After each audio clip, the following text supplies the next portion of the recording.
Olá, tudo bem com vocês? Meu nome é Giovana Dias Falcão, sou estudante do curso de Letras, Língua Portuguesa e faço parte do projeto Letras em Rede da professora Socorro Viana. Essa é a nossa quinta aula. Vamos lá? Então, continuando aqui, essa é a nossa quinta aula sobre o gênero crônica, intitulada Olhos Atentos na Crônica, parte 2. Na primeira parte, nós lemos uma crônica do Moacir Sclia, que se intitulava Cobrança. Hoje nós estaremos fazendo a leitura de outra crônica, de um autor bastante conhecido. Creio que várias pessoas vão conhecê-lo, né? Que é quem? Machado de Assis. Esse autor, ele é bastante conhecido pelos romances que ele escreveu. Por exemplo, Dom Casmurro, Memórias Póstumas de Brás Cubas e também Helena. Além de outros gêneros também, como o conto O Alienista e vários outros. A Cartomante, só para citar alguns. Com certeza vocês vão conhecer outras obras desse autor. Mas, além de escrever contos e romances, ele também escreveu várias crônicas, várias mesmo, por volta de 600. Então, né, na época que ele trabalhava nos jornais, ele escrevia bastante crônicas. E essa que nós estaremos lendo hoje se intitula Um Caso de Burro. Então, vamos lá, leitura?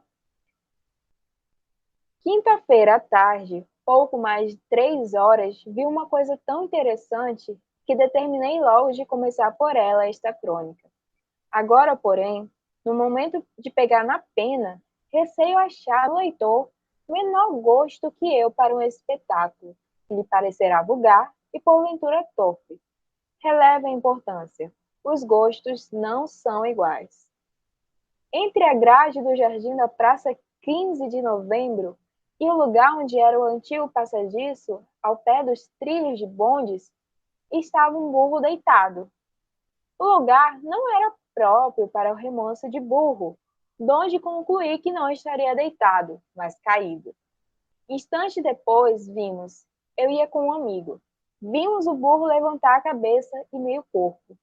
Os ossos furavam-lhe a pele. Os olhos, meio mortos, fechavam-se de quando em quando.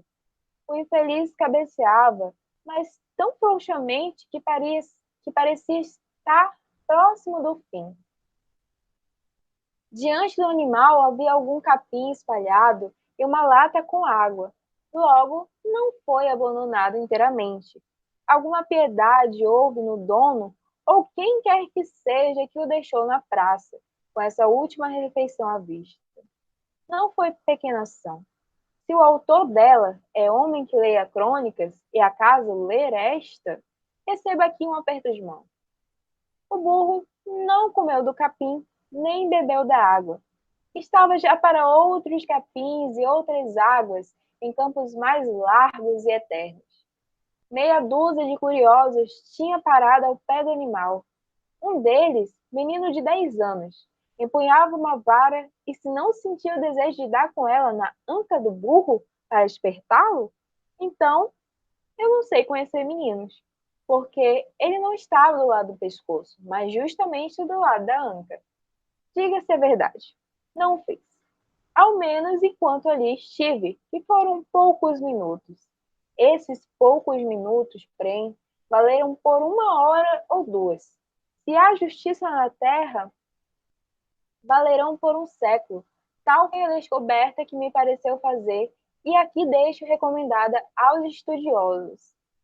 O que me pareceu é que o burro fazia exame de consciência, e diferente aos curiosos, como ao capim e à água, tinha no olhar a expressão dos meditativos. Era um trabalho interior e profundo.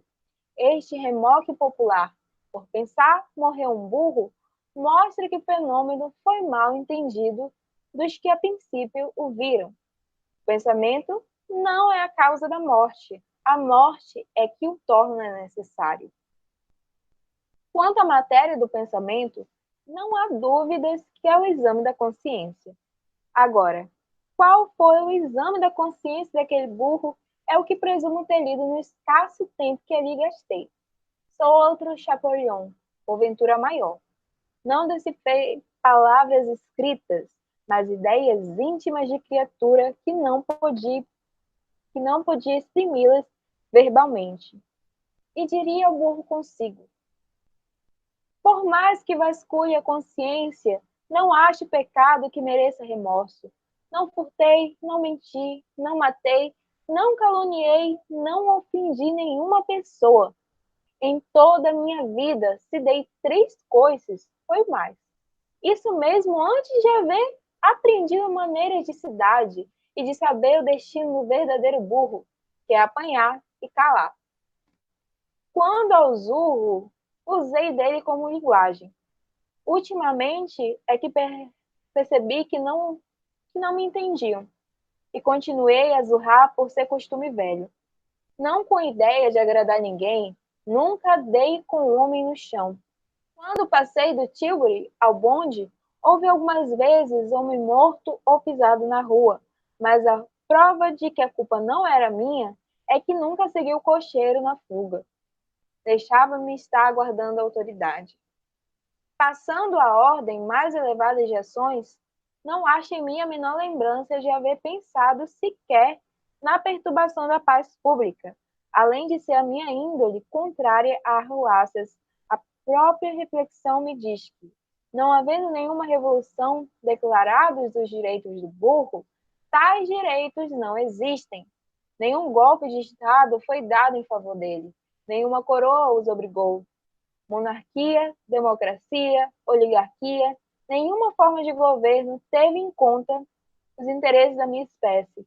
Qualquer que seja o regime, com o pau. O pau é a minha instituição um pouco temperada pela teima que é, em resumo, o meu único defeito. Quando não teimava, mordia o freio, dando assim um bonito exemplo de submissão e conformidade. Nunca perguntei por sóis nem chuvas. Bastava sentir o freguês no Tilbury ou o apito do bonde para sair logo. Até aqui os males que não fiz. Vejamos os bens que pratiquei. A mais de uma aventura amorosa terei servido, levando depressa o Tilbury e o namorado à casa da namorada. Ou simplesmente empacando em lugar onde o moço que ia ao bonde podia mirar a moça que estava na janela. Não poucos devedores terei conduzido para longe de um credor importuno. Ensinei filosofia a muita gente. Essa filosofia que consiste na gravidade do porte e na quietação dos sentidos. Quando algum homem desses que chamam patuscos queria fazer rir os amigos, fui sempre em auxílio deles, deixando que me dessem tapas e punhadas na cara. Enfim. Não percebi o resto e fui andando, não menos alvoroçado que pesaroso. Contente da descoberta, não podia furtar-me a tristeza de ver que um burro tão bom pensador ia morrer.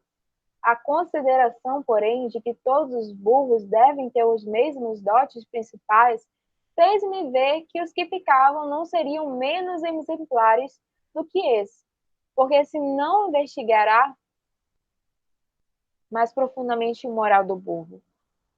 Da abelha já se escreveu que é superior ao homem, e da formiga também, coletivamente falando, isto é, que as suas instituições políticas são superiores às nossas, mais racionais. Por que não sucederá o mesmo ao burro, que é maior? Sexta-feira, passando pela praça, 15 de novembro, achei o animal já morto. 2 meninos, parados, contemplavam o cadáver. Espetáculo repugnante. Mas a infância, como a ciência, é curiosa sem asco. De tarde, já não havia cadáver nem nada. Assim, passam os trabalhos deste mundo, sem exagerar o mérito do finado. Posso dizer, se ele não inventou a pólvora, também não inventou a dinamite. Já é alguma coisa neste final de século. Requiescat in pace. Descanse em paz. Então, essa foi a leitura da crônica, né, um caso de burro, do Machado de Assis, que está disponível nesse site Recanto das Letras. Vocês podem estar procurando, né, para ler novamente ou procurar outras obras do autor. Então, sobre a crônica, né? Ela adquire um tom irônico em várias partes do texto, né? Por exemplo, quando ela fala que o lugar não era próprio para o descanso dos burros, mas no caso, né, ele já sabia que ali ele não estava a descansar, até porque ele estava caído. Já daria essa ideia. Os ossos lhe furavam a pele, então ele já estava bastante machucado, talvez doente, não se sabe. Mas ao longo da crônica, há bastante do tom irônico do autor. Tanto ao falar sobre esse descaso com o animal, que foi abandonado, né? Mesmo que, deixou um pouco de capim, um pouco de água, mas ele foi abandonado ali na praça. E ninguém o removia até que na sexta-feira ele morreu e o corpo dele foi removido. Já à tarde já não estava mais lá. A crônica, essa crônica do Machado, ela é narrada em primeira pessoa. No início do primeiro parágrafo, ele fala: quinta-feira à tarde, pouco mais de 3 horas, vi. Ele diz que ele viu, então ele estava ali presente na hora. Então ele também participa das ações da crônica. O personagem central do texto, né, é um burro, aquele burro que foi deixado lá para morrer. E também gera esse conflito, que é a cena de quase morte do burro, que se encontra ali na praça, sem nenhum cuidado, totalmente sem, sem amparo. Dá até pena, né, de ver aquele animal ali prestes a morrer, sem nenhum amparo. Essa crônica foi publicada primeiramente nos jornais e, como eu havia dito, né, já está disponível em outros suportes, como a internet. E também em livros coletâneos de crônicas do autor. Os leitores dessa crônica eram os moradores do Rio de Janeiro entre o final do Império e o início da República, em uma época de escassa democracia.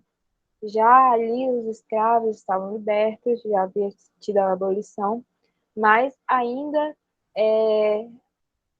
estavam em fase de transição. E o texto apresenta metáfora e prosopopeia.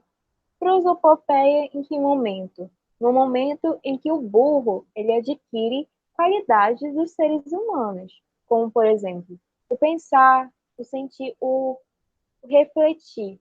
No caso, o burro, como fala, como imaginou Machado de Assis, ele imagina que o burro estaria ali refletindo sobre as coisas boas que ele fez durante a vida e também as coisas de mal que ele não fez. Então, ele estaria refletindo sobre o que ele tinha feito em todo o decorrer da sua vida. E a metáfora na questão do tratamento do burro e o tratamento que os negros, os recém-libertos, tinham naquele momento de descaso, de terem sido deixados à margem. E também da questão da organização política, né? Como ele fala aqui, da abelha já se escreveu que é superior ao homem, e também a formiga, no caso das suas instituições políticas, que eram superiores às nossas, mais racionais. No decorrer da crônica, há também a presença da ordem cronológica dos fatos. Primeiro parágrafo, ele fala, na quinta-feira, pela tarde, que ele havia visto um burro caído na praça. E no outro dia ele passou novamente, primeira quinta-feira, quando ele viu, né, esse caso, depois sexta-feira, quando ele já viu o burro morto, E à tarde dessa sexta-feira já não havia mais burro nenhum. Então, a sequência cronológica dos fatos. Eu deixo aqui algumas indicações de sites que vocês podem estar procurando mais crônicas para leitura, tanto do Machado de Assis, como também de outros autores conhecidos, como, por exemplo, Domínio Público, o Portal da Crônica Brasileira, que há várias crônicas, né? O Portal da Crônica Brasileira. Então, lá tem várias crônicas muito interessantes, artigos também sobre esse gênero. A Biblioteca Digital de Literatura de Países Lusófonos, Biblioteca Digital Brasil, Fundação Biblioteca Nacional, e a Biblioteca Nacional Sem Fronteiras. Esses aqui são algumas indicações. Se vocês se interessarem para ler mais, é só ir aqui. Então, essa foi a nossa aula, a leitura da crônica Em Casa de Burro, do Machado de Assis, e algumas informações sobre a crônica, né? E na próxima aula, nós estaremos falando mais sobre a crônica, a questão da rua, e como que nós podemos observar os aspectos que estão presentes nela. Até a próxima. Tchau!